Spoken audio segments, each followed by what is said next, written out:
चलो ना आगे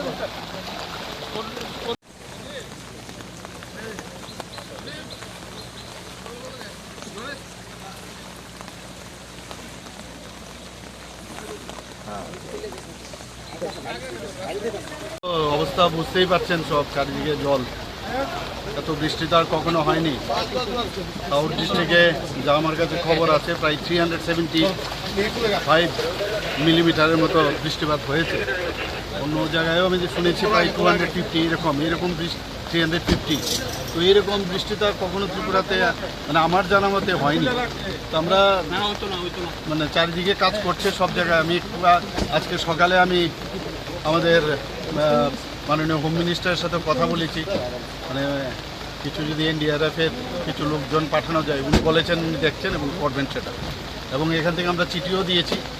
তো আশা করি সব দিকেই নজর আছে, সবাই কাজ করছে।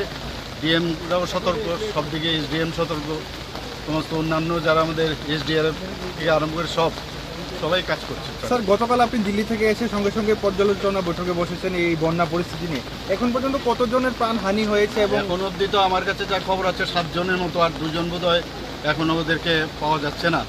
তো পরবর্তী সময়ে জানা যাবে আসল কি সংখ্যাটা জানা যাবে। যারা ক্ষতিগ্রস্ত হয়েছে তাদেরকে নিশ্চয়ই আমরা সরকারের তরফ থেকে নিশ্চয়ই আমরা সাহায্য করবো। যা করার আমরা করবো, মানে এক্সট্রিম অব্দি আমরা যাব, যা সাহায্য করা। বহু জায়গায় দেখা যাচ্ছে এনিমেল আনতে পারা যাচ্ছে না, বা মানুষও ভোগান্তি হচ্ছে। এটা তো আপনারা বুঝতেই পারছেন কি ধরনের, এই ধরনের তো এটা মানে কি বলবো, এই ধরনের তো ঘটনা আর কখনো আগে হয়নি।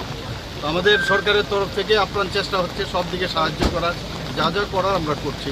ঠিক আছে, থ্যাংক ইউ স্যার।